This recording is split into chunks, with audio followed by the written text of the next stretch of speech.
Sakpase, what's going on? Welcome to another edition of Maho Radio, the one and only radio show, anime radio show in the entire Sekai. I'm your host, DN, formerly known as Director Nasty. You might know me from a couple places, including your mother's bedroom.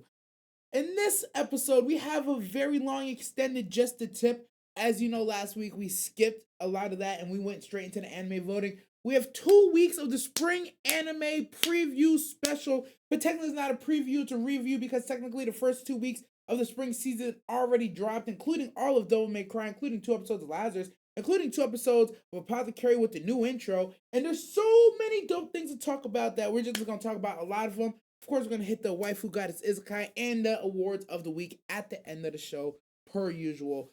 But yeah, today it's going to be a lot of yapping. But it's going to be a different kind of yapping. Like I told you, there's changes to the show coming. I will no longer be doing just a recap of what exactly happened. We're hitting high-level points, and I'm telling you just what I happened to think about it, what I liked, what I didn't like, things like that, worry for the future, predictions, stuff that I'll never say on camera in other places. Wink, wink, nudge, nudge, you know where. This is a super exclusive. This is the Cool Kids Club. This is where we come to collaborate and be a bunch of page spreaders.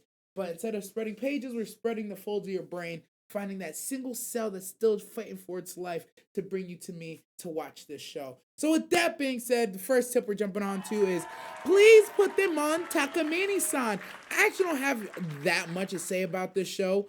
I feel like the Gen community was really like, you guys are gonna love this. The premise is insane. This, that, and the other. I'm interested. It has sparked my interest. It happens to be one of the genres. This horny genre happens to be one of the ones where it's like stockings and panties coming on and off. I hear you. I'm listening. Sign me up. But the premise of this show is where I kind of hither falter, kind of trip a little bit because I don't know how sustainable it is. I feel like I've said this in the reaction itself, but I'll say it here again.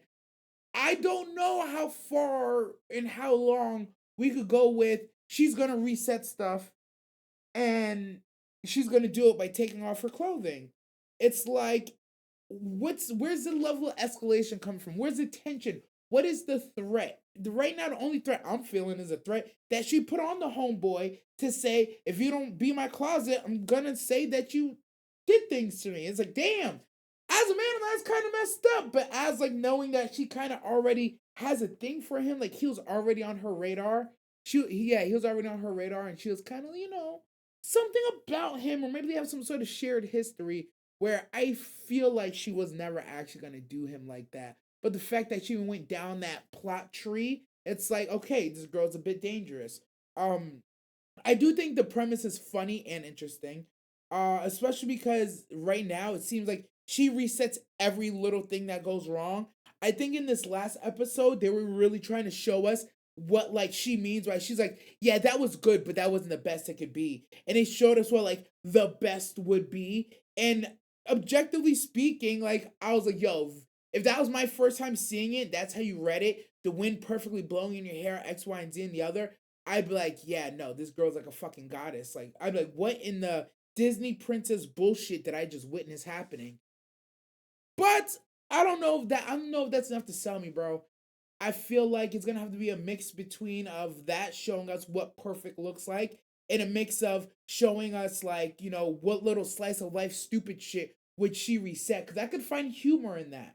So I don't know if there's gonna be more slice of life. I don't know if there's gonna be more building on a story or world building. Like there's gonna be other shawties with powers that were actually combatant, or these shawties are actually like trying to fuck her up, but they don't know what her power is, so she just keeps resetting it.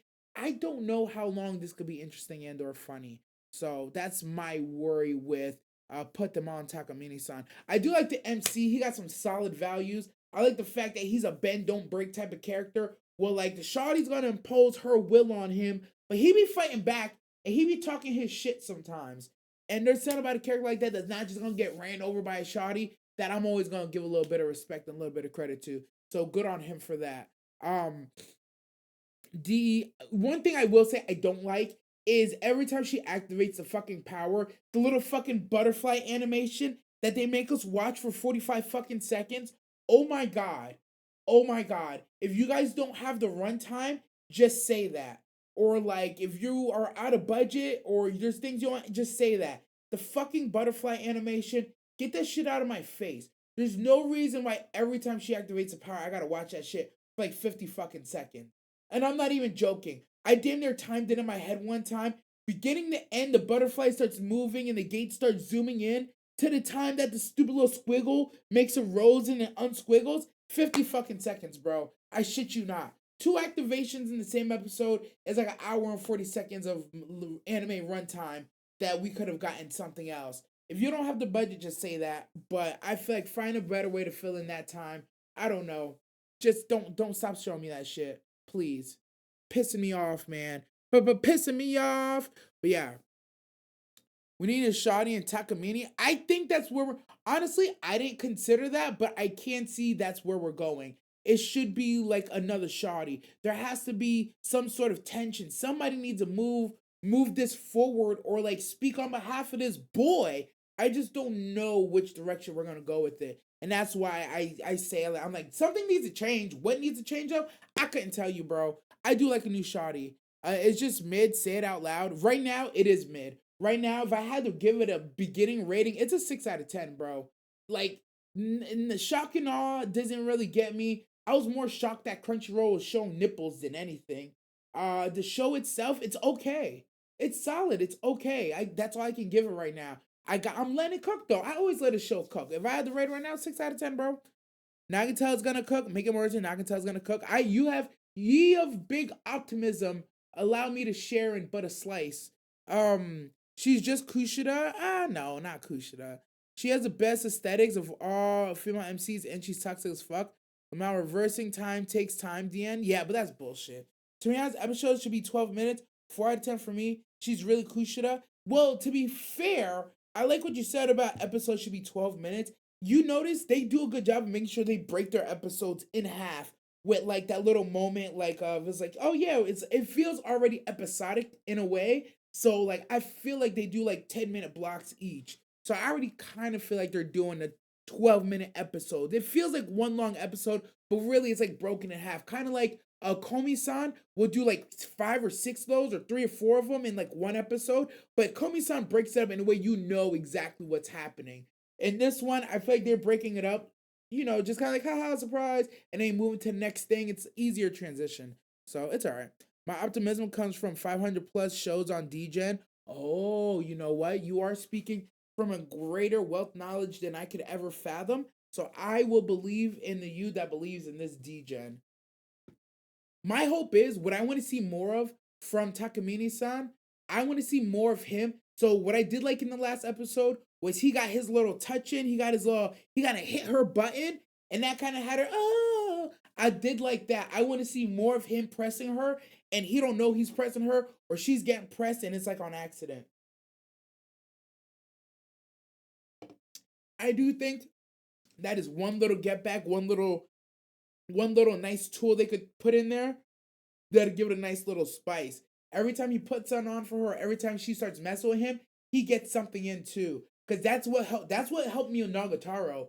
Nagataro's a great example of, your MC's getting beat, but then he gets his reward, and it's like, yeah, you get, son.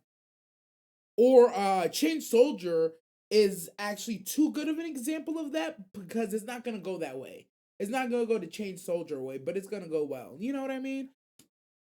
She's Kushida's VA, right? Oh, when you say she's Kushida, you literally mean, oh, that's Kushida's VA. I did not know that. I never would have guessed that. Thank you for the info. I can't tell when something is just trash, and this isn't it, at least not yet. Fair. That's fair. Won't even argue with that. I don't got nothing to say about it. Overall, Takamine-san, I like the premise. I like the MC. The shoddy is objectively bad. I like the premise of, having the show a little something to get a little something. But I just worry that how they're gonna carry this for 12 or 13 episodes. That's it. Honestly, solid show. All right, next tip we are jumping on is Fire Force. Potentially the most disrespected and underrated of the new gen like MCs and animes. I understand my beef with people not liking Fire Force comes purely from judging a book by its cover. I do know that a lot of people don't like dystopian things. I do understand that a lot of shonen types don't like horror or overly gory stuff, I guess, or I guess the mystery. But there's a lot of elements, a lot of the things I like about Fire Force apparently turn people off. The grittiness of it, the mystery behind the Dolo links and human combustion, when you insert geopolitical and church type things, it tends to turn people off, and I don't know why, because these elements come together perfectly in Fire Force, and it's actually one of the better shows out there. I will forever be a Fire Force defender because not only does it have the geopolitical, it has occult elements, it has a mystery element. It legitimately has some of the best sound design and fight sequence in all of the new gens, bro. Like, I don't know how else to tell people to join in the church of the Abdullah. Fire Force and Soul is the way, son. I can't understand. It's okay. It's okay. It's okay. It's okay. I truly believe Fire Force will end up being one of those shows that when it's finished and then people go back and watch it, like as years go on, people are like, yo, why wasn't everybody watching this show? Ain't nobody told me about Fire Force. It's gonna age well. It's gonna age well, but I feel like as it comes out right now, everybody's kind of like, oh, what's the new shiny thing? And Fire Force just kind of gets swept under the rug and forgotten. I will say, I do feel like there's sometimes in Fire Force where I kind of feel like we're like, wait, what are we doing again? But like all of it leads into each other. There's moments where the plot is slightly lost a little bit, but it comes back around and it makes sense. And they deliver on a dope story with some fire ass fights. No pun intended. I think for this season of Firefight so far, the first episode was really great. It gave you reminders, told you everything you needed to know slash remember. Reintroduced everybody in case you forgot, and then it delivered on the first major twist. Captain Obi gets locked up like he's Akon, and Captain Burns gets flipped like he's fucking Snowden, and he joins the church. He joins hands with the White Clad, and the White Clad and the Church of the Adola are now running shit with the Empire. And the Eighth is on the outside looking in, and they gotta go rescue Captain Obi because they said, "From the fire you came, to the fire you shall return." And we putting a bug in this man. And yeah. So I am not completely sold that Burns is 100% flipped because I feel like Shinra did see Burns talking about what they're gonna go do to Obi in the through the Adola link, but I also feel like there's an element of Burns that might have been sending that message. I don't know how much of that message was intercepted versus it was sent versus to me that matters because Burns' turn, although it makes perfect sense because he is the strongest, most devout believer of Soul, to flip him into believing that part of Soul's grand plan lies in the Adola link and activating that and doing what they want, it's not that hard of a flip, bro. And of course, she had her Genjutsu helmet on, so she was kind of fucking with his head a little bit. It just tracks that your most devout flips and everybody else just kind of follows. Not to mention, we know how strong he is. So if you were gonna oppose him, it's like if you're not Himothy and you're going against Burns, you gotta be ready to get burned. So I don't know, man. I definitely feel like Burns might Burns is just operating, bro. He was such an important puzzle. He was such an important domino to fall over that I want to. I part of me just doesn't believe. I think there's a part of him that would play the middleman. It's like yeah. I believe Soul wants me to do this, but I'm also gonna work this problem from both sides. I've no Burns has shown me no reason why I should believe this is what he's doing, but it's just what I want to believe to a certain point. I don't know. I think I'm imposing my will on him, but that's not fair. I will say Joker and Lick team up is a nice recall because I think especially now with the White Clad joining with the Empire, joining with all the other Fire Force teams that aren't number eight because all of them are supposed to swear fealty to the Empire, and we have a lot of players out there who knows what's going on and kind of are more interested in solving the mystery than playing politics. So we got Benny outside. Joker was the next recall. We already linked with Joker. Licht was already with us. We see Captain Hibana. He's like, yo, you got to stop supporting them. She's like, I don't know, we'll see. And it's like, bitch, we'll see. Okay, all right. Benny's over here with the shit. He's like, man, it doesn't make sense. He's like, yo, you heard from Shinra? No, nothing from them, yo. All right, hey, whatever time it is, we gonna move when we gotta move. The one man fire force, I can't wait till he's back in action. He's actually him. And I'm very glad to see that he is not dumb or blind to the situation that's going on. Because sometimes with those outlier captains, you don't know what they're gonna do or how they're gonna take the information. But I'm glad that Medimaru has listened to the stories and is making his own opinions and thoughts. And I feel like he's gonna move in the right direction. Because we already know he don't mess with the Empire like that. We already know he don't mess with a lot of people like that. It's really just Shinra and Arthur that he's chill with. So I think that's where he would go too. So I think we're all good. And to end this, I just want to say the Church of the Adola, these niggas in the white clad, their blind faith and belief is actually in fucking incredible, bro. And I say this because there's something about it that kind of blows my mind that they really believe that this fire, this death by spontaneous combustion is the will of soul in the Abdullah, and that they are the chosen people selected to burn this world in the name of soul, and that once the world is burnt, it will rise anew. Whatever that fucking means.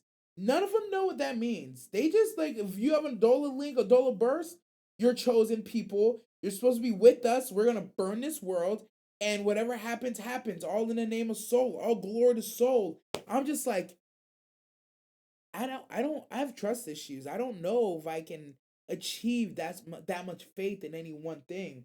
Y'all, good more power to y'all, bro. That's crazy to me, man. This is what Burns just bought into, by the way. So I'm kind of looking at him a little funny. But again, I understand the Genjutsu he was under between the Shoddy reading his emotions in his mind, the Dola Link being toyed with the niggas on the other side, kind of showing him visions and shit as she's talking to reinforce what she's saying. Whole thing was kind of cheap, but it is what it is, man. You get play pussy get play or play pussy get fucked, sound like that. Whatever the kids say. But yeah, that's Fire Force. So we're gonna jump into the next tip. Oh wait, actually, let me see what Chuck got to say about it. What turned me off is a 4-year hiatus. Shonen shows lose a lot of steam for me if I have to wait. True. Most people thought it was just about firefighting and people talking shit, saying they fight fire with fire. People didn't take it seriously. Oh, that's painful. That's actually painful to hear. It just wasn't taken serious because the premise didn't sound interesting. Huh. Noted.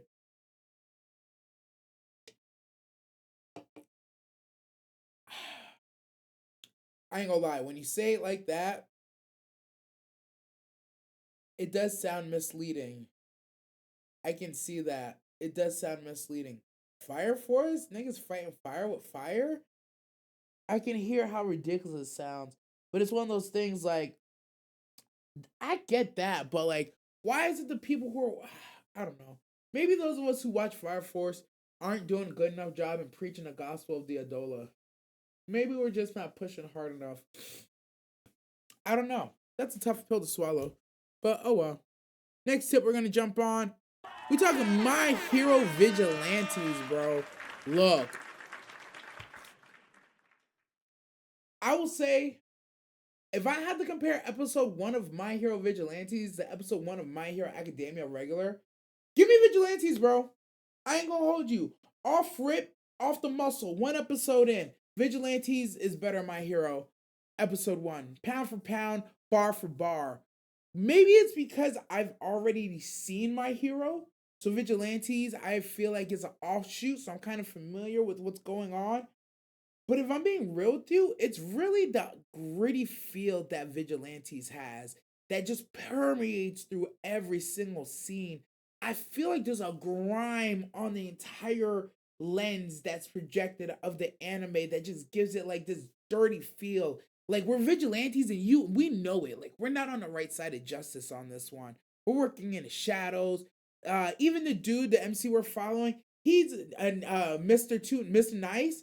Buddy is literally just like sliding across the floor doing good deeds, helping Samaritans get around, cleaning up trash. Like, but even his job, it feels dirty and gritty because he always has to be touching the floor surface to slide. So it's like ew, nigga, you gotta touch the floor at all times with your hands because you gotta have 3 points of contact, which we will get back to. I don't know if he had 3 points of contact. We'll get to that, but whatever. So so everything about vigilantes just feels grown and gritty and dark. And I like that vibe. I like that Knuckle Duster is like literally looks like an alcoholic uncle that we all know that happens to be a little too rough around the kids. And that's what Knuckle Duster reminds me of. Like he'll knock your top off, but he's also if anybody messes with you, he's gonna beat their ass too. So he's an interesting character. I like the world is already built in that like the villains again are just trash. People just being trash for the sake of being trash. I think my favorite part about it was the dudes that were picking on our main MC weren't even that powerful until after they got the drugs. Before they got the drugs, he was just barely stronger than this dude. Like his quirk was not like intimidating at all. I was like, ooh, spikes out your body. Damn, bro. And then he gets the drug and it's like, oh shit, spikes out your body. That's crazy. But I like Vigilantes has a dark premise off the start. Call me a fucked up person if you will, but I like that they didn't shy away from putting that shawty in danger and trying to get the MC to jump into action, like do something, bro, do something. And he almost wasn't gonna do nothing. I'm almost disappointed in him. But it gives a very realistic view of his character where he's like, look, bro, I'm not a licensed hero. I'll never be a licensed hero. I'm gonna leave that stuff up to them, and I'm just gonna be a good Samaritan with my power. And there's the level of I respect it where it's like, oh, okay, at least you're not the cringe type that's like, I'm here to save the day, but at the same time, bro, you gotta go save that shoddy. Like, what's wrong with you, bro? But it is what it is. It is what it is. It is what it is. I'm gonna let him slide. I'm gonna let him slide. Um, I like that the mystery is already brewing and the moves are being made. This drug is in the streets. This dude's looking for the drugs. And it's funny because he beats the dudes up thinking they're on the drugs. It's like, oh, these guys are on the drugs. And then what do? Get the drugs. So there's something already brewing in the background. I think they did a fantastic 200 IQ genius play by bringing in a My Hero original cameo in episode 1. And they saved it towards the very end to make sure that if you didn't make it there, you didn't get the no. Genius level play bringing in Eraserhead, a crowd fucking favorite. And now you have to ask the question, Eraserhead, what are you doing here, Sensei? And it's just like, what the fuck is about to happen? So I like the cameo been made. I like the premise they've set. I like the background, the grittiness. I like the fact that nobody we're working with is overpowered. So like I will forever be worried about like, yo, are y'all equipped to handle what's about to happen? Bro, I don't even know what fucking Knuckle Duster's quirk is. As far as I'm concerned, I think he said his quirk is that his neck gets stronger every time he takes damage. Motherfucker jumped off the top of a roof and just to damage his neck so he could fix it and then increase its durability. I don't think that's what his quirk is. I'm pretty sure I might have misheard, but I'm pretty sure that's what the hell he said. If that's actually his quirk, this nigga's the most dangerous person. Not because his quirk is fantastic, because he's just batshit crazy, bro. Man, just like, I don't care. Quirk, Dirk, coming like a squirt, Lakers in 5. And he's just gonna go throw hands, bro. He's not to be trusted, bro.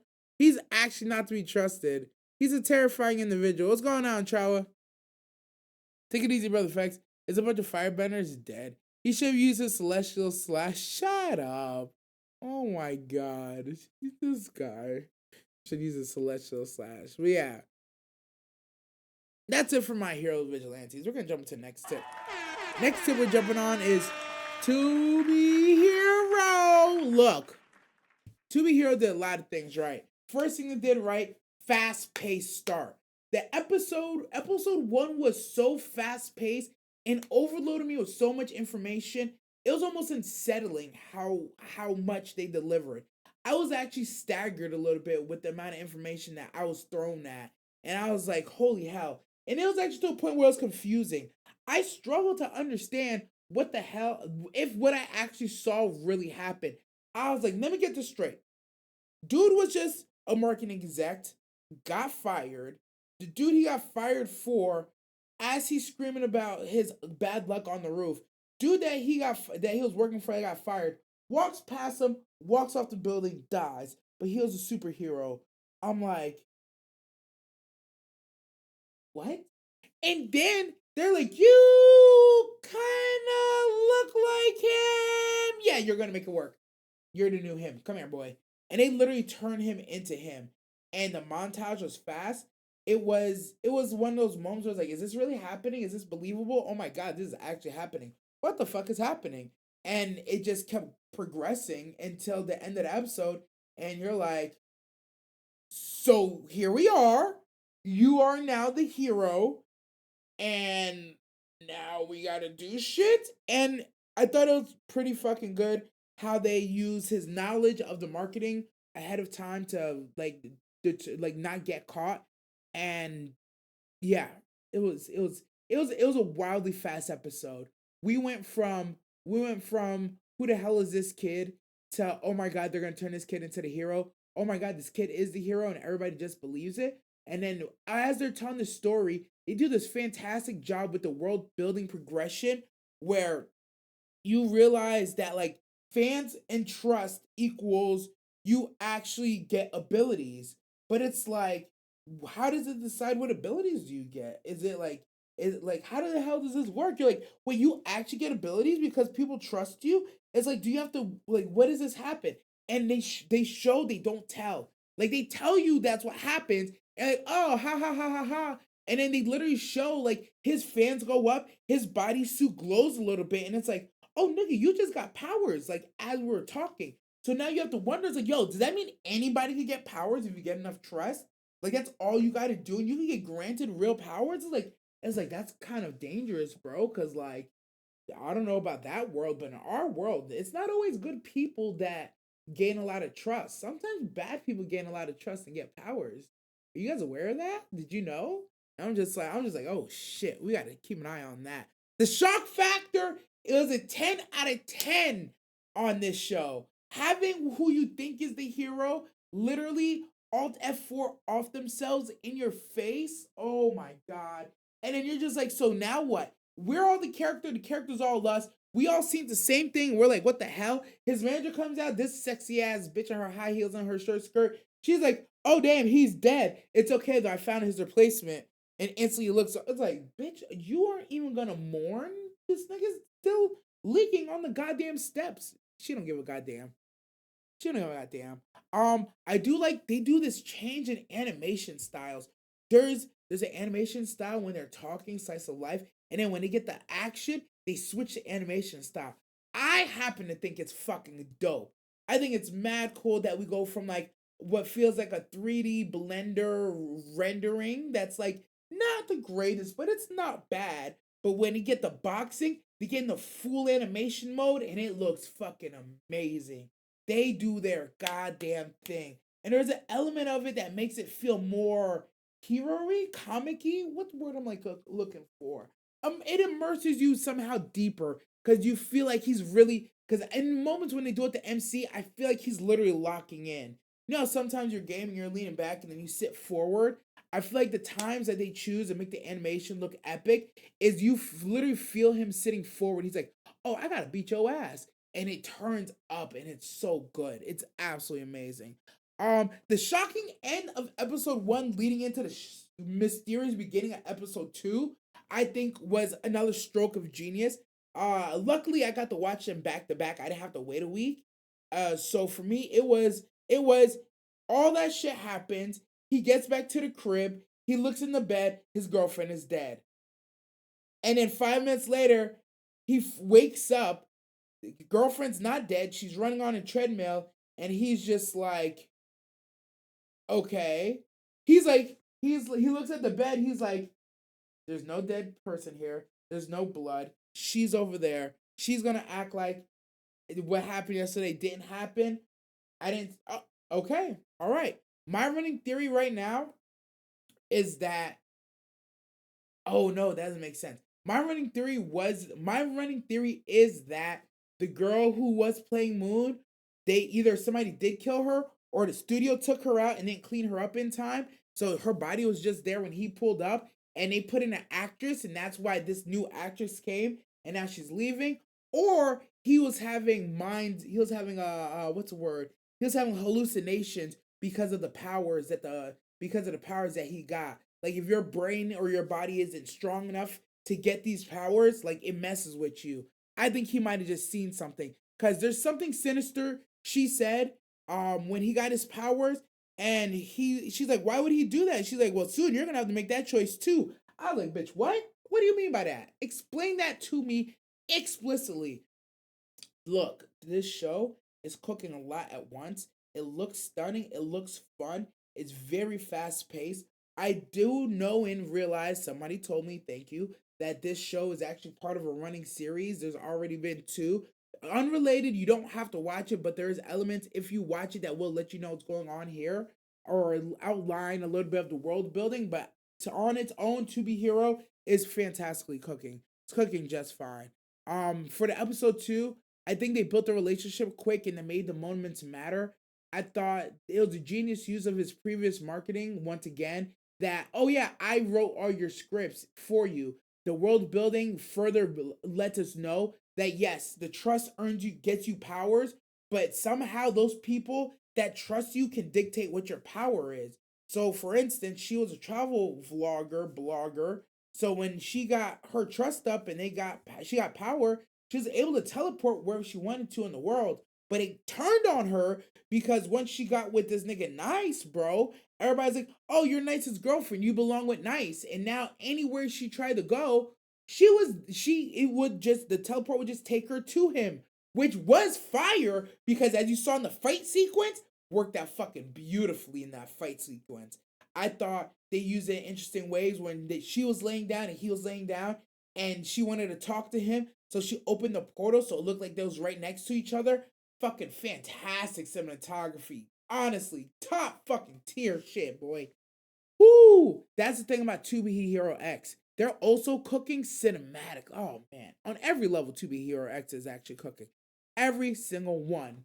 Again, every episode has its own twist. I thought the homie that popped up in episode two was a nemesis. Then I thought it was some boys love, and then it was, oh yeah, it is boys love, but it's homies boys love, not quite boys love. They're not really docking, but they're more like, socking, literally beating each other up with sticks because that's his supervillain friend. But now anymore, so I don't know how to do that one.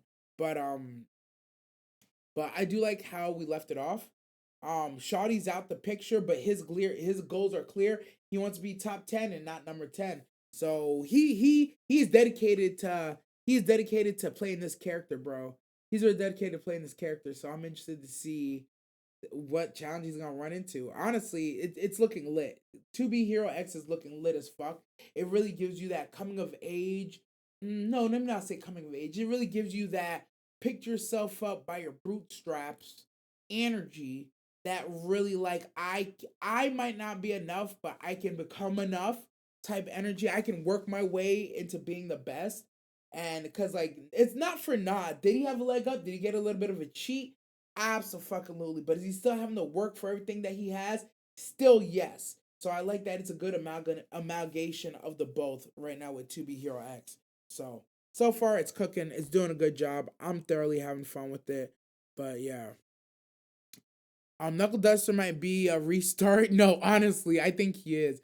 I've been waiting for this show for a year. 2B Hero X. Yo, yes, Zachary's one of those people that said, I've been waiting for this show forever. There was like a teaser that came out years ago. There's like 2B Hero, there's 2B Prince or 2B Princess, something like that. But there's stuff out there. Just finished watching today's episode of Guilty Gear Dual Rulers. Guilty Gear Dual Rulers? I'm not familiar with that one.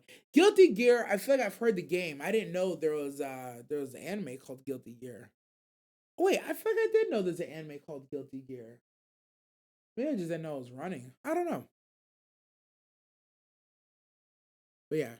Alright, next tip we're gonna jump onto is Devil May Cry. Look, I'm just gonna give a brief Devil May Cry rundown. I don't know what everybody's bitching about. I watched the whole anime, all 8 episodes, and I don't have the greatest game knowledge.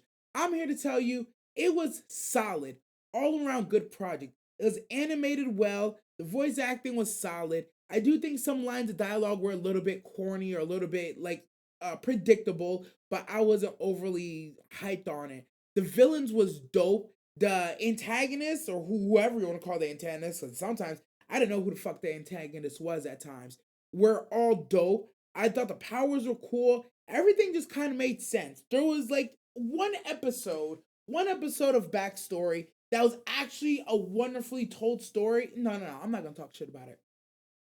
There's an episode that's only 21 minutes long where it tells a backstory for both the rabbit and for Mary, and how their fates are intertwined, and how Dante is really just a third party to their intertwined fates. And I was like, honestly, it was a fantastic storytelling episode. It was beautifully done. There wasn't even that much talking or dialogue in the episode, but the feelings, the emotions, the what they went through, you could really feel the gravity of how they got to where they got to and how it affected their decisions moving forward. The symbolism, the symmetry of, like, at one point he's opening a gate and Mary's closing one. Beautifully done. Fantastic episode. I thought the direction and the cinematography in all the episodes are dope. The story was like a 6 out of 10. But one thing I've learned, or one thing I know about Devil May Cry, a lot of times it's just about doing the coolest thing that you can at the moment. It very much reminds me of like solo leveling, where it's like ore farming is like the name of the game a little bit. So it's like the cooler you look doing something, the better it is. I very much felt that in Devil May Cry, at least when it came to Dante. I like that they use the human element of Darkholm getting bodied over and over and over again to make the demon threat feel strong, but also to let you know when Dante comes in, like it's time to get the box in. They did a fantastic job all around. Nothing really dragged. I loved Vice President Baines, bro. That nigga was the perfect. He played the perfect middleman. Literally couldn't do it any better. You just knew whatever. Good shows have this dynamic where they're able to make you be on anybody's team at any given moment, depending on who's in the room. So sometimes in the room, Vice President Baines is that guy. He's talking, you need to listen to him, he's making sense. Other times you get in a room and Dante is the one who's like, oh no, Dante's cooking. Y'all need to shut up. Other times you're in the room and it's Mary. Mary's spitting real shit. So yo, Mary's honestly, she kind of cooking right now. And to be honest with you, there's sometimes a white rabbit was in the room. I'm like, hey, the white rabbit got y'all niggas numbers. Y'all need to listen to what the fuck he's saying. Cause he's telling the truth. Us humans, yeah, we ain't shit. Number one. Number two, this world was always supposed to be together. It being divided just screwed us all instead of screwing some of us. And now I was like, wait a minute. Wait a minute, white rabbit. If I'm a regular ass human, I thank God every day for this motherfucking divide. Thank you, King Sparta, for saving my life, because I don't know if I would have survived on that side. Anyways, I say all that to say Devil May Cry was a solid 8 out of 10, bro. I'm not even joking. I'm not even being hyperbolic. It was a very good 8 episode speed run anime, pure octane. Don't overthink it. Don't overdo anything. Just enjoy it for exactly what it is. And it is an 8 out of 10. It was very fucking enjoyable. It was very fucking cool. It had a lot of dope moments. Choreography was fire. It dragged in some spots here and there, but like they made it up with dope ass characters. If I'm being real with you, they used dope ass characters, and there's a lot of situations where you want to say one party is right or the other party is right, but honestly, it's a little bit divided. Did one person make a better choice than another? Possibly, but it depends what your end goal was. I just thought it was a fantastic job at really telling a story concisely with a lot of fun, a lot of action, and really not making you ask too many questions. I just thought Devil May Cry was well done. I really feel like anybody who didn't like Devil May Cry, either you're a game enthusiast and you know everything that happened in every game at every aspect and they didn't live up to that, so you're hurt, or you came in with some expectations and you weren't open enough to the idea that because it's an anime you can't follow the games exactly, it has to try to tell the story its own way, and you didn't like that. All right, cool. Everybody else, I don't know what to tell you, bro. That shit's kind of dope. It was just straight up dope, man. I'm actually glad it wasn't 12 episodes. 12 episodes would have been dragging it. I don't like when things get dragged out for no reason. That's why I was like, yo, it was a good 8 episode. Wham bam, thank you, ma'am. It did its job and it got out of there.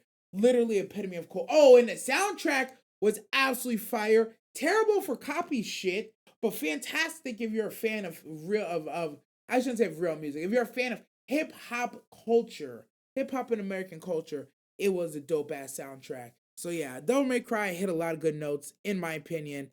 I just don't like I don't like that people were shitting on it. I don't like that people were shitting on it, and a lot of their complaints weren't valid because their complaints was the VA Dante doesn't sound like Dante from the games. Oh, it's straight off the story, or it's not telling the story exactly the way it's supposed to be told, or this character doesn't come in so much later, or I think somebody said this Mary isn't my Mary, but that was a minor complaint. That person who said it actually liked the Zachary. But I can see I haven't heard a valid complaint as to why this anime just wasn't good. I haven't heard a valid one. Not a single valid one. I'm sure somebody has one. I haven't heard it. Pink mention, oh my god, love the show. Hate Mary Arkham, dead. Purely because she goes against everything she stood for in the games. That's fair. I don't even mind the nerf Dante. Even the overuse of cussing I can overlook. It's her personality that just kills her whole character. RP Kevin Conroy, facts, gotta say that. RP Kevin Conroy, who played Vice President Baines, who was objectively, I hate to say it, but I think he might have been my favorite character, bro. Sparta, my glorious king, I'm dead. Is that better than Devil May Cry, DMC Devil May Cry reboot? Fair. I can respect the PNDN. Thank you, thank you, thank you.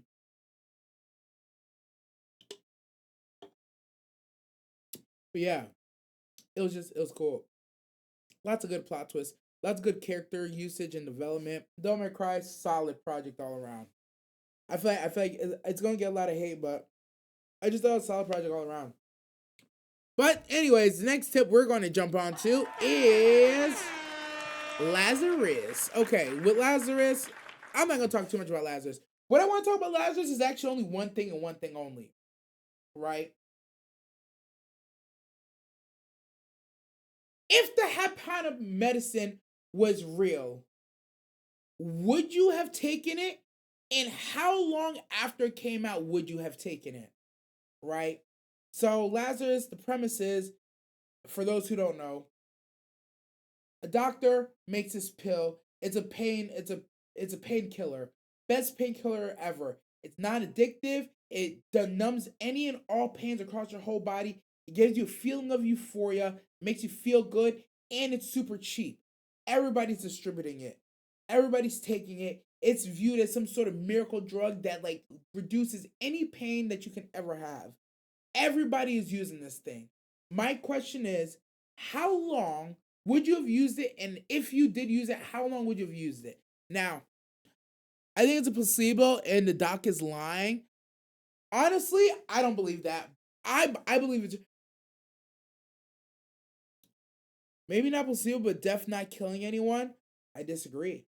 I I want to believe that he's lying, that nothing's gonna happen. But because he's nobody knows where he is, I have to entertain the fact that he is not lying.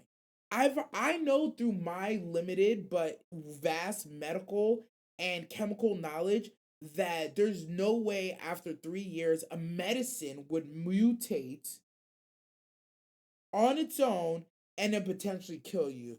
Like you could have a medicine that could prep your body and then something comes along and mutates along with it while you're taking it and that causes an issue. But the medicine itself mutating killing you, I already know in real life, don't have to worry about that. Got that, right? But let's assume it's gonna kill you. Me personally, when I hear what this is, I don't like being the first in line for anything new.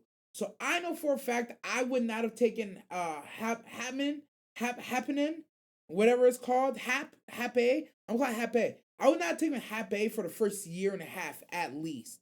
For first year and a half at least, I would have heard them bigging up this drug. Everybody would have been gassing it up. Happened. Oh, yo, you had it. Yo, you had it. Yo, so cheap. It's so good. It makes you feel good. It gets you high, son. You fucked up. It get you wherever you needed to get you, man. I would not have taken it for the first year and a half. I would have had people offering it. People around me would have been telling me how great it is.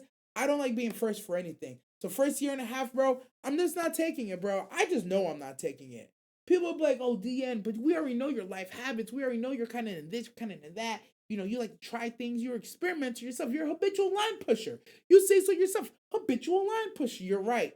When it comes to putting things into my body, nah, bro. Nah. Nah.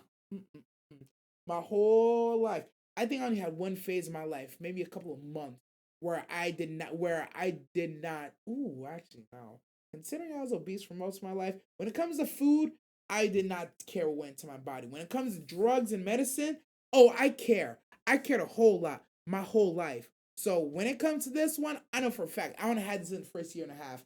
First year and a half, I'd have been fine. Anything after that, I might have been a victim. I probably would have been a victim. And I mean that. But I like the premise that everybody who's chasing it in our main squad, everybody here is taking it. They have an incentive to go out and get it and like get it done and like not die, perhaps. Um, I like that. I feel like Lazarus is leaning heavily on the bebop vibes, heavily on the bebop relation because I feel like the show is all vibes, very vibesy, very jazzy. The music track even gives you that same feeling.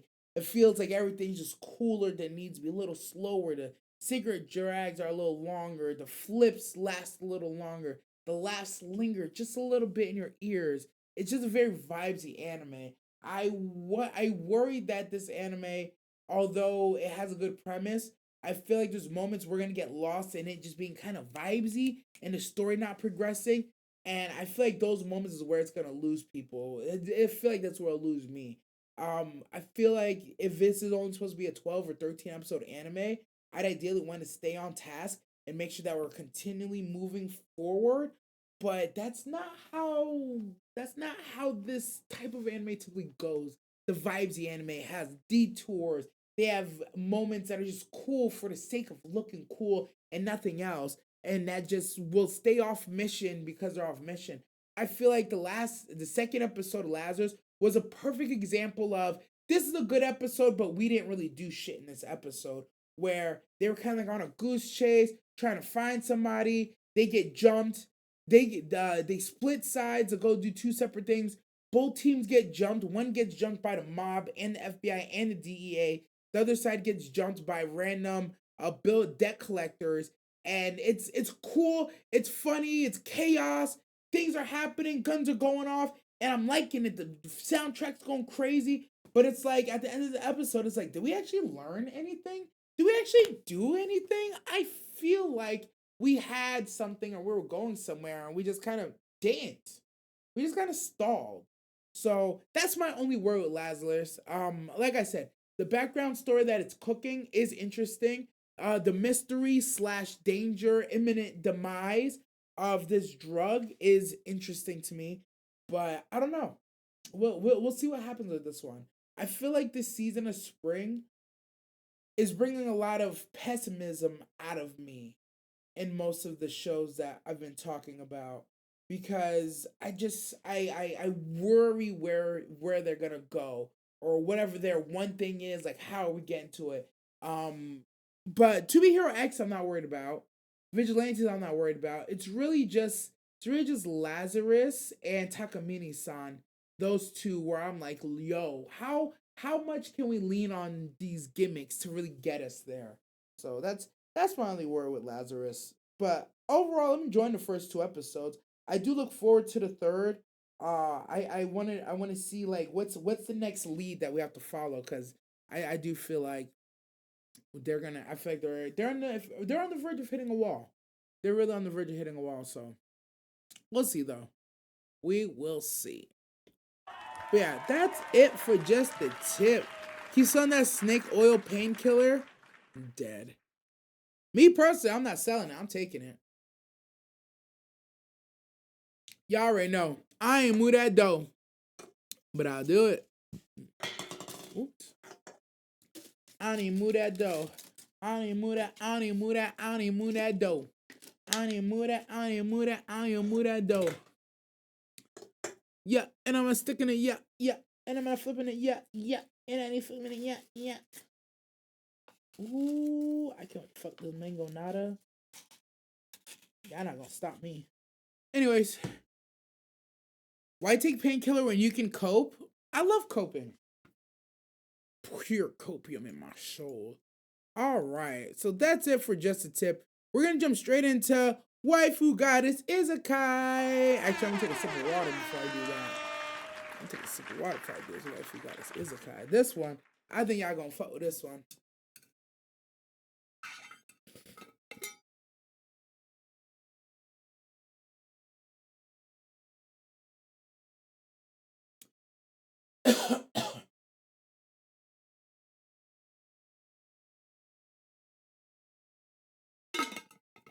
Oh, this is hot. Yeah, this is gonna be a good one.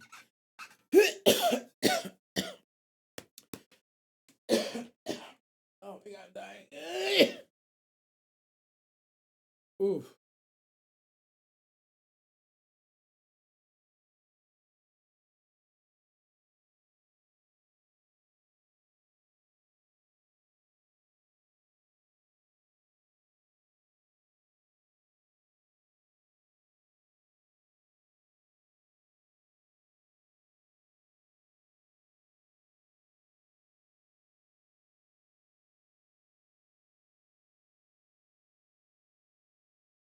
Hold on, I'm sorry, I'm sorry.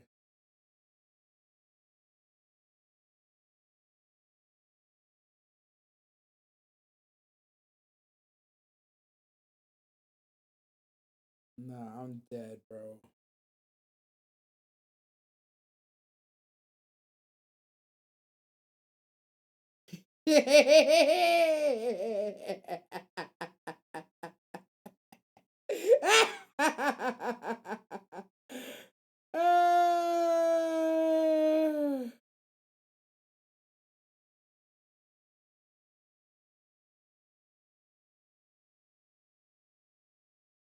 All right, all right, all right, all right. Y'all ready for this?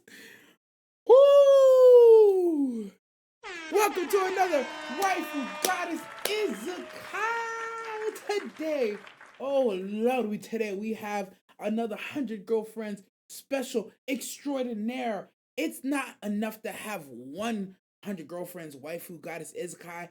Honestly, I should have had 4 at this point because there's so many choices. We're at 11 girlfriends and we got the next 3 up the bat. These 3 I selected from the second set happen to be my personal favorite. Now I know, my tastes are not your tastes are not my taste, our tongues are not the same. I mean, unless you've been in my mouth. But these are the 3 I went with that I want to go for the second. Waifu Goddess Izukai. And first we got Iku on the far left. Tomboy, short hair, personality of darkness, not of darkness like of my soul, not of darkness like a lack of light, but of darkness like from Konosuba, the one, the Night Crusader that, for lack of a better term, is a masochist that likes to be whipped, tortured, pulled, tugged, dragged, flung, soaked, drowned. Did I mention frozen and sucked and drained? All that all in one. Yes, she is like that. Iku is actually hilarious, but at the same time, a danger to herself along with those around her. For she would do some questionable things to get a little bit of pain, including but not limited to the swinging of bats indoors and the swinging of paddles at people, both of which we have witnessed happening to her and her partaking in others. In the middle, we have Mimi-san, who is how do I say this? A shadow jutsu user of epic proportions. What do I mean by that? I mean that if you by some act of God land your eyes on those triple G's or on that wagon of a back that she calls an ass, then you just gonna know she's gonna hit you with that wood style and not to get you up and not to get you hard, not to hit you with that Harashima. She's gonna hit that wood style substitution and get the hell up out of there. But instead of leaving a brick of wood, aka your log, in your hand, she would leave like a stuffed animal because, unlike you, she actually cares about wholesome things. So, yeah. But objectively, I love the fact that she keeps her face covered. Very cute bangs, long hair. I love the dark aesthetic. She wears black. I wear all black. She's thick on the top. I'm thick on the top. She's thick on the bottom. I'm thick on the bottom, but I'm not gonna raise my legs because that'd be sus. She's honestly sweet, quiet, caring, but really tough to get a hold of. Like, you would try to shoot your shot at her, and that hoop's gonna keep moving. So I bid you the best of luck. And last but not least, oh Lord, definitely not the least, but definitely always doing the most. And definitely usually wearing the most because she got the most moolah and she got the most style. So she put them together and she got that Louis V head to toe. Shout out to my girl Mimi Me. Ooh, and let's start from the bottom up with her. Let's just get out the way. Let's just get the facts out the way. First things first. You think I'm gonna talk about her top? Wrong. I'm going straight to her feet. Unlike me, but very much like me, because as a leg man, I truly appreciate the fact that she wears very lacy, very frilly, very nice see-through stockings that go all the way up to the thighs. I just gotta be real with you. It's an eye catcher. How can you not see it? Let's not forget that she's all about beauty, the beauty of one's inside and outside. Possibly my favorite thing about her, outside of her looks, of course, in the stockings coming second to none, is the fact that she actually has a very clean and beautiful inside. In her introduction, you expect her to be very haughty, holier than thou, nose up at the world, and just kind of snobby and annoying. But truly, she values sportsmanship and friendship, and she's actually just a good person all around, which is surprising as hell to me, and that's why I like her. But Iku best girl, beat girl. She is beat girl, but also best girl. To be honest, I like the second set more than the first. I prefer Capella's Rat no Jutsu. Dead. Mimimi got the best outfit easily. Then Mimimi, but it's close. Interesting. Gosh, she looks fashionable. I think all three. In my opinion, what I like. Okay, right? So let's start with Iku, right? Iku, I like Iku. I like the fact that one, she's tomboy, so that means like if I want to do some thugging shit, she gonna be down the thug. But I also know that if I slap, a dress on her, she gonna look bad as hell. Uh, I do, I do like that she's a masochist. I'm not even gonna lie to you. I'm not gonna sit here and act like I don't like the fact that when she experiences pain, it gets her there. Like I'm not saying I'm the type. I'm not trying to inflict pain on a shawty, but I'm just saying I'd be lying if I didn't like the fact that if I come belts the asses, belt the ass. It's not just a ow. What's your problem? It's a oh like I didn't mean to make that sound, but you know what I mean. Like yeah, girl. Like imagine every time. Oh my god, I'm sorry. I'm having flashbacks in my head. I gotta relax. But I like the fact that she's a masochist. I like the fact that she's down for her friends and her people. She's always ready to ride, but she's always ready to throw hands too. I like Iku. Her fashion sense, I also like her fashion sense. My only complaint about Iku is that she's not really proportion wise. She is fantastic. Again, I have learned to appreciate the petite bodies, and she happens to have like an athletic petite body, kind of like reminds you of a volleyball player. You know what I mean? Like thicker on the bottom, a little flat up top, but thicker on the bottom, but also slender and muscular. So like I give her credit because like I think out of the three, she probably has. Oh, let me stop. Let me stop. Let me stop. Let me stop. She has a good figure though. Thank you. She has a good figure. She's a right amount masochist. I actually think she's a little bit more masochist than you would think. Um, she's so simplistic. I love it. There are no losers here. There's no losers here. It's a short. Honestly, the thing about Iku that really jumps out at me is I normally don't care for short hair, but her short hair is good because she has the best of both worlds. She almost has like a mullet where it's like in the front, it's like very girly and ladylike in the front, but the sides and the back is tomboy. So it's like fashionable but fit. You know what I mean? It's a good frame. It's a good framing hairstyle for her. I think it works. Purple hair, this guy just likes it all. But no, Iku, solid choice. Next, we're gonna go to Meme San. We're gonna go to Meme San. Honestly, I think objectively of all three of the shawty, she's just no. She's it's canon that she's competing with Hahari for thickness. She's up there with Mama and girlfriend number one, bottom bitch, when it comes to thickness. I honestly think she's beating both. I feel like she's beating both. And you can't tell me otherwise. Some will say, oh, it's because of the turtleneck. Some will say, oh, it's because of the jacket. I'm just letting you know it's neither. She's just thicker than everybody else. I really believe she got the thickest body. I think she has Hahari beat, bro. I don't know if niggas gonna agree with me on that. I think she has Hahari, bro. I'm trying to see her. Oh, it's like Mado. I don't mind seeing her eyes, but I want to see something else that has two of them for show, for show, for show. Um, I like I said, I like her attire, I like her personality, but my problem with Meme Song is she's gonna be hard to keep up with, bro. Every time I want to get a glimpse of that body, she's gonna take off running. I mean, it's one of those things like I'm gonna say something very questionable. Nah, I'm just not gonna say it. It's not worth it. I don't think she beats Hahari. I get blue ball too much. Her big toes, what two things, bro? It didn't show her eyes only at one time when they met. Didn't they? Didn't. You don't think she beats Hahari? She definitely beats Hahari, bro. Pound for pound, bar for bar, she beats Hahari on the top and the bottom. I don't think I don't see Hahari keeping up with this.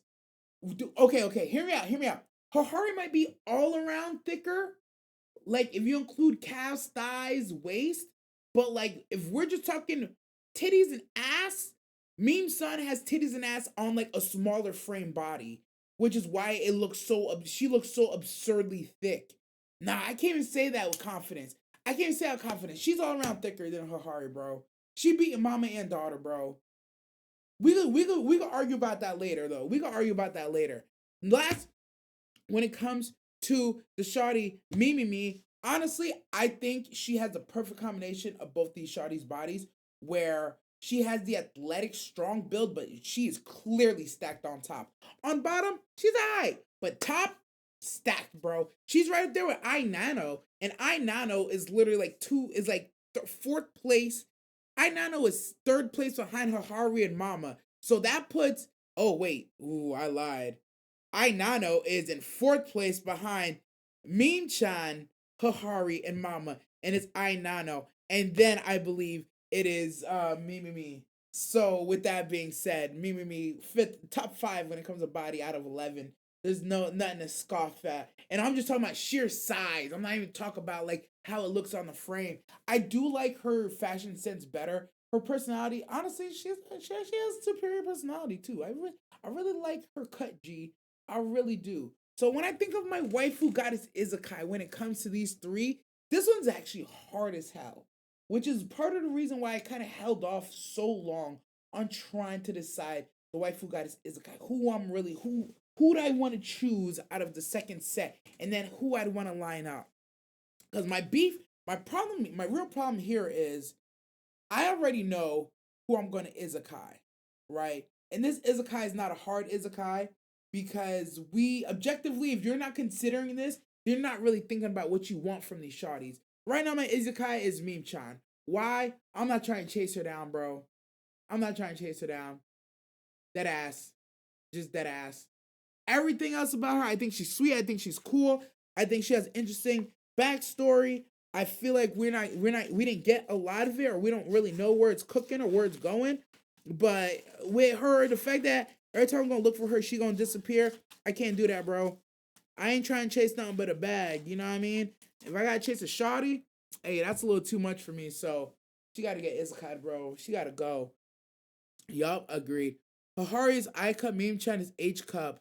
Confirmed. What? Stop. Come on, man. Come on, man.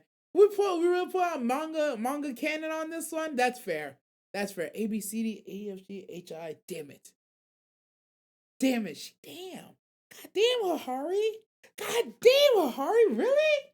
Hahari for. Hey, man. I stand corrected, Hahari. I stand corrected. You are the thickest of them all. Fuck. Damn, Hahari. For real? She had milk? Bro. Damn. I ain't gonna lie, that's stunning. Has milk? Oh, has milk makes sense. I want to know pre-milk though. Pre-milk. Was she beating Meme-san? I don't think so. Either way, we're Izakai Meme-san. It really comes down to who we gotta sing. Me, or Iku. Now, if I gotta be real with you, I was putting myself on Future Girlfriends. Wild shit. You went too deep for that answer, my boy. Was it worth it? Was it worth being right? Do you feel it in your soul? Now, if we do the side by side with Iku and Mimimi, if we go fashion sense, worth. If we go fashion sense, I got Mimimi. If we got personality, I got Mimimi. If we going with kinks, I got Iku. If we going with fun factor, honestly, I got Iku, bro. If we're going with wholesomeness, both the shawties get a point. If I'm going with aesthetic things that I like, oh, actually, I lied. If we're going with kinks, I gotta give an extra point to Mimimi because I only give a point to Iku when it came to kinks, and not me, but she wears a stocking. Stockings is his own kind of kink. If I get to take them on and off, put them on. Damn. Who would I have more fun with? Ooh, that's tough. Dan said, damn. Then he said, oh, damn, we realized what those eyes meant. Stop. Yo, I'm really having a tough time. You know, if I'm being honest with you, if I had to look objectively, who would be a better match? Who kind of matches more my maturity? Who really goes along with things with nah. Okay, I got it. I got it. Right now, I'm Izakaiing Meme San. I'm going to waifu Iku, and I'm goddessing Mimimi, bro. It took me a while to get there. But it's honestly, both of them I just enjoy as they are for their characters. But when I really think about what I'd want out of my goddess, if I was really gonna be like, that's my true goddess, I like the maturity level that Mimimi has in that she works for her money, she exercises, she will save up to get the shit that she likes. Yeah, that's more my style. Iku is fun, a fun good time, but we would just like do nonsense and waste time. And there's an element of that where I'm like, oh, that's fun, that's cool, but what else? You know what I mean? Yeah, yes, you got it. I'll look up to Mimimi, but I want to wake up next to Iku. Yeah. Oh. No, I think you got that backwards. I think you got that backwards. I think you got that a little backwards. Nah, look. Waifu just means you just smash.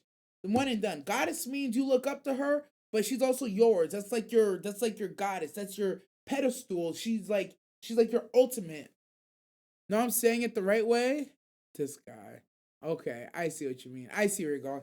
That's fair. But yeah, that's how I'm going. Waifuing Iku, goddessing Mimimi, Izakaiing Meme Chan. Yeah.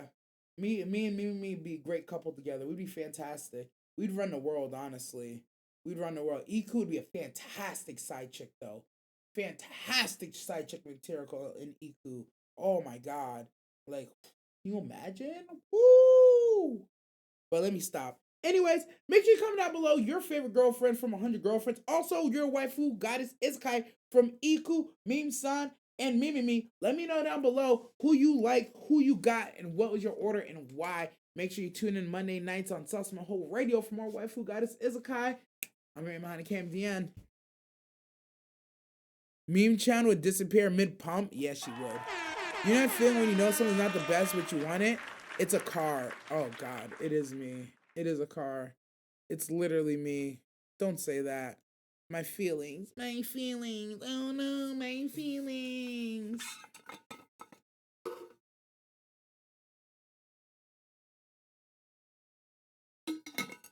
Oh, fantastic.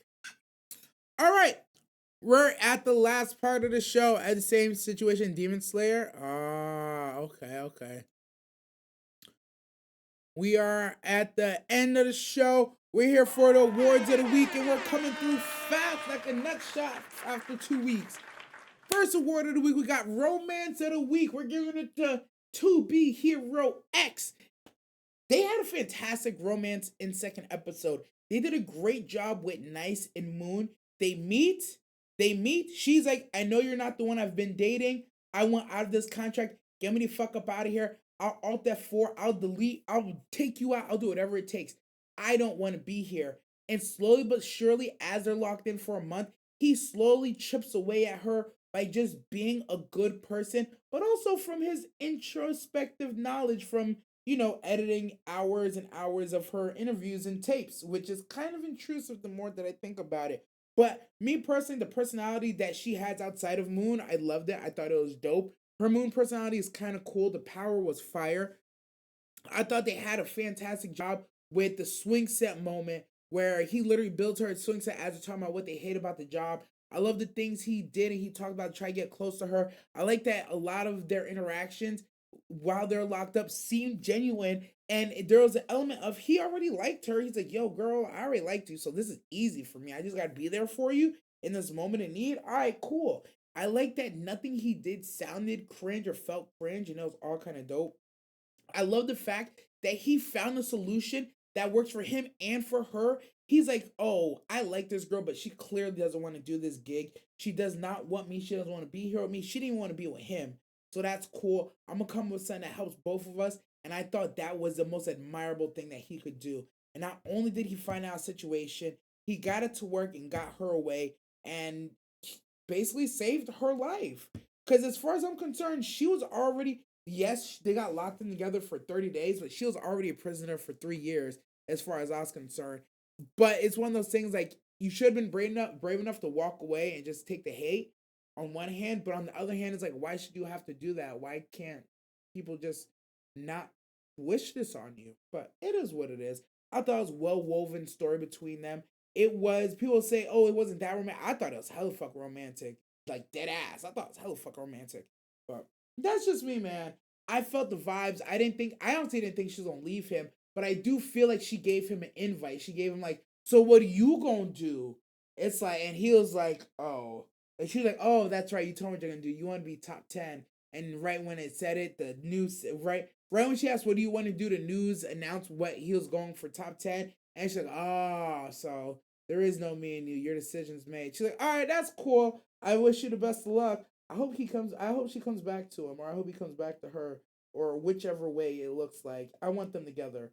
But at the same time, I see that he's going for top 10 and he's fully committed to this nice bit. So we gonna see what the fuck he gets cooking.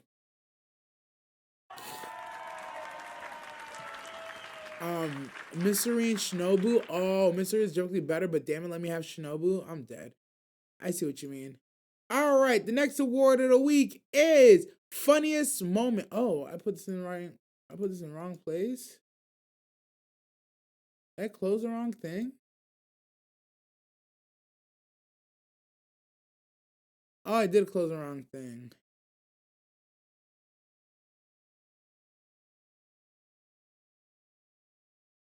Ha.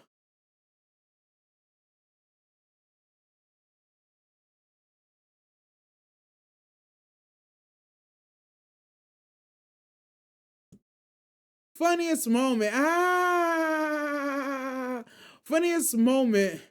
Um, My Hero Academia Vigilante. This man Knuckle Duster literally jumps off the top rope in the middle of a scene and jumps in and jumps off a 10-story roof, lands in a pile of trash, talks about how, oh man, I almost missed that. And he says something about his quirk about his neck being tight, and then gets up and just starts bodying niggas. And I'm pretty sure at one point the nigga's like, he's like, hey, mister, are you okay? He's like, yeah, I'm fine. And he's just like beating ass. I don't know why it was so fucking funny. Like, usually when you see a hero on a roof and they jump off, you expect them to do like a superhero landing, or you expect them to fly, or do some like kind of cool slowdown, like running down the wall type shit. Nah, this nigga literally jumped 10 stories down, landed in a pile of trash, and said, whew, I almost missed. Yo, if that's not thugging, I don't know what is. Like, don't ask me what thugging is then anymore. That shit had me fucking rolling. My Hero Vigilantes actually had a lot of accidental funny moments, but that was just one that stuck out to me the most. So yeah, shout out to My Hero's Vigilante. Shit's fucking hilarious. Next award of the week goes to Hands of the Week. Hands of the Week this week goes to Windbreakers. I want to say, Windbreakers, I am not sorry. I was familiar with your game, and I was still wanting a little bit more. But I will say this, Windbreakers had a fantastic start to the season. I feel like we picked up right where we left off with this introduction of, hey, we're not just boys being boys protecting the city. We're boys being boys protecting the city, protecting each other from other people in the city. And I felt like it was very kumbaya, and I was like not really riding with it. And to be honest with you, I was a little bit annoyed with the direction that Windbreaks has been going. I've been making the joke recently that it feels like Tokyo Revengers all over again. However, I will say, unlike Tokyo Revengers, Windbreakers has a good focus on actually the hands aspect of things. And these hands were being thrown fantastically this week. This man Kaji is a problem, and this man Suo is absolutely a problem. I think one of my favorite things in this last two episodes of Windbreaker as this fight against the Keel Dragons broke out is you really got a view of the psychology of some of the fighters and the ability of some of the fighters. The best fighters in the group that was there took no damage. They were there the whole time, took no damage. Two of the second years, the Knuckles took no damage. The silent kid who doesn't talk showed up, took no damage. Suo, this absolute unit of a man, took no damage. Everybody else bodied.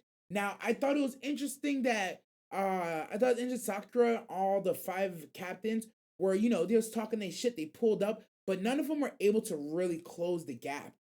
I felt like there was a lot of moments. I'm like, I've seen y'all fight before, and y'all struggling with these mobs right now. Like, I know they have weapons and there's a lot of them, but I feel like each of y'all could take out 10 of these niggas easily. What's going on here? And just to be real with you, they were actually being cocky. They weren't taking this as serious as they needed to. It showed that they weren't going as fast. They weren't finishing fights.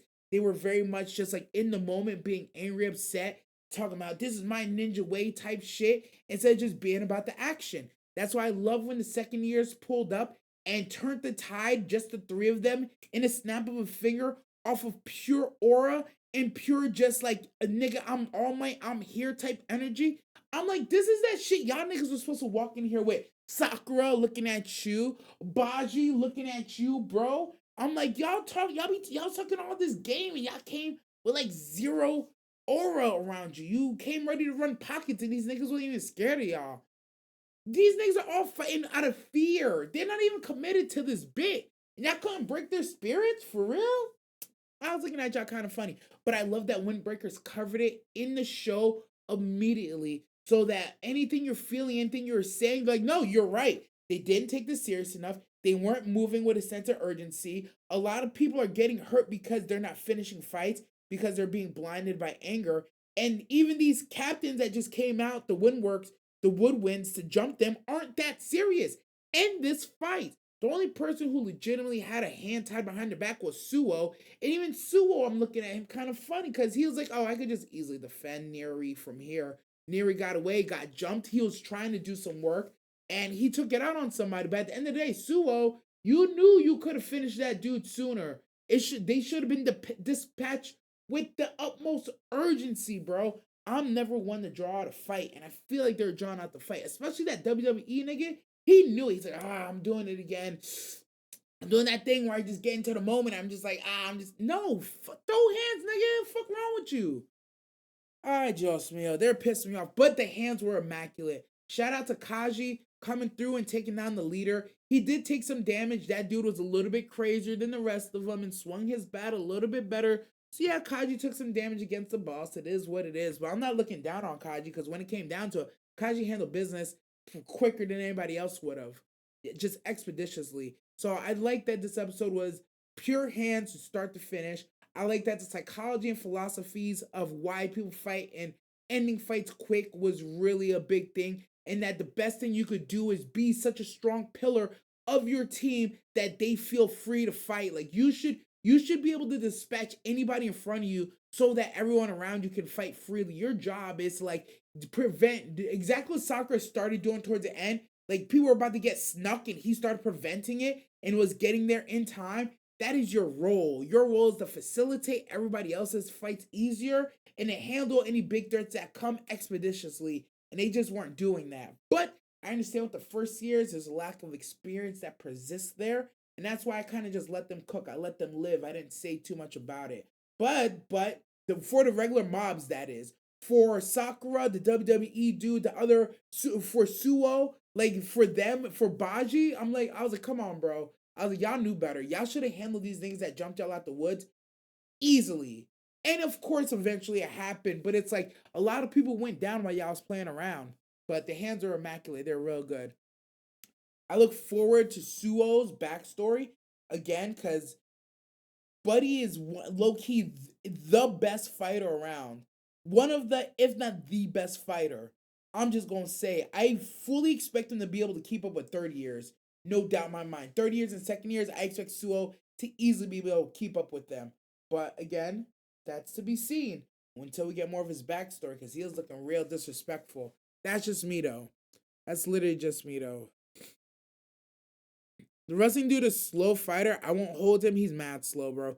He takes hits and returns stronger hits. Yeah, that fighting type. That fighting type is very much like, bro. You really want to get in a slobber knocker right now of all times? You really want to get into a slobber knocker? That's what you want to do? It's like, come on, man. I was like, stop, please. But it is what it is. Yeah, that's it for hands of the week. We are going to move on to most despicable. Most despicable of the week goes to this man, VP Baines, bro. This motherfucking nigga. Let me tell you what he's willing to do with peace through strength, freedom for all. This motherfucker. The way this dude straight up. So Mary saves a bunch of demonic refugees. She's like, we're gonna bring them back to headquarters. She gets off the mic. She goes about the business trying to get Dante. This nigga, VP Baines gets on the line. He's like, why the fuck are you bringing these goddamn dirty ass demons? Captain goes, we're bringing the demons back to HQ, sir. For fucking what? Kill them sons of bitches. But the refugees, I don't give a fuck of the refugees. You kill the motherfuckers now. Execute Order 66. And he's just like, yo, murder the niggas. So these refugees who we know are non-combatants, who most of these people know are non-combatants, they're not evil. They're not here to run your pockets or steal your soul. Literally just families seeking refuge. And these niggas, the Dark said, boss said kill him. Hit him with the fire. Which one? All of them. The switch, the AR, the 5.56, the 45, the 12 gauge, the actual flamethrower. Hit him with all the heat, son. Every mag, every clip, EBIB, every bullet in a body. Murdered. Not a soul survivor. Zero, bro. This nigga did not give a fuck. Now, mind you, the White Rabbit set this up. He set this up. He's like, I know if I put them in a situation where they got to take care of these people, they're not. They're going to kill them. But at the same time, yo, Baines, look in the mirror. You really didn't have to do all that, bro. You really didn't. You did it for the love of the game. And I guess to save taxpayer dollars. I don't know. Me, personally, as a human, I'm appalled by his actions. But at the same time, I'm like, at least we don't got to take care of it. I said what I said. But so, for that reason, myself and VP Baines both get most despicable. What'd you want me to say? Alright, get off my man. And next award of the week, best plot twist of the week. It goes to Lazarus, bro, because like I was not prepared for what the premise of the show is gonna be. So again, I ask you, if Hapan was a real med, would you have taken it? Now, when it goes to show style, when do you think it's gonna kick in? My running theory for Lazarus is that the 3 years after you took your first dose is when it will kick in. Now, people say 3 years after the pill was made, it's gonna mutate in your body. So no matter when you took it, if you're in the first set of pills that were made, you're gonna die after 3 years. I say that it's 3 years in your system, so 3 years after you took it. So hypothetically, the first time you took it was the day before he made the announcement. You got 3 years after he made that announcement to live before it mutates in your body and takes you out.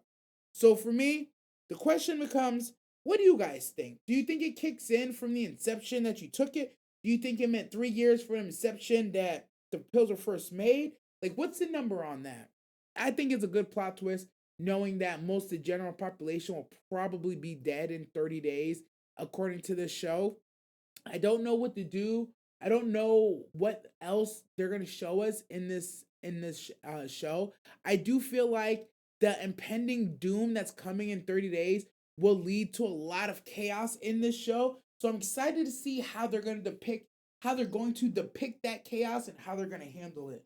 So excited. Shout out to Lazarus for plot twist of the week. I thought it was dope. And I just look forward to the next malarkey. And last but not least, we got episode of the week. This is an easy one. We're giving it to Be Hero X, man. All around, both the episodes for the spring season have stolen the show. Fantastically written, fast paced, mysterious, world building, looks beautiful. And honestly, I love the fact that it's really a story that's of its own nature. I haven't really quite heard or seen anything like this yet. And that's what's really appealing to me about it. So shout out to To Be Hero X. Dope stuff. All right, we're in the deep end of the video. We're pretty much gonna end this one here. It's getting pretty late. We're about to hit an hour and a half. Today was a lot of yapping, a lot of front end yapping, talking about tips and animes. I hope you guys like the new format. Not new format, but new content. Not so much recapping exactly what happened in the anime, but more so what I thought about it, feel about it, cinematically, all that stuff. So hopefully you guys are enjoying it. Like I said, I'm gonna be switching up more stuff as we move forward. I'm the type of person where I gotta do one thing at a time. And first switch this, then bring the guest, then bring what are we doing with the guest, then add new segments and such like that, so that we just got something, a new show, a new fresh feel. So I definitely want to keep it anime focused in the beginning, but towards the end, it'll be getting a lot of loosey goose here and there. So with that being said, hey, I appreciate you guys. If you're listening on Spotify or on YouTube, make sure you go ahead and subscribe or follow, whichever one it fits. Make sure you go to the Discord, join us so you can be a call in. I know we haven't had one in a while because everybody here's chicken shit. Scared in chat. Y'all just be talking to I want to get on the horn, but it is what it is. I forgive them. But if you want to join, make sure you join the Discord. We're on Twitch every Monday night. Crash Out King DN. Make sure you come check us out. I'm your man behind the cam. Drink your water, wash your ass. If you got the sauce, share the sauce. We out this bitch.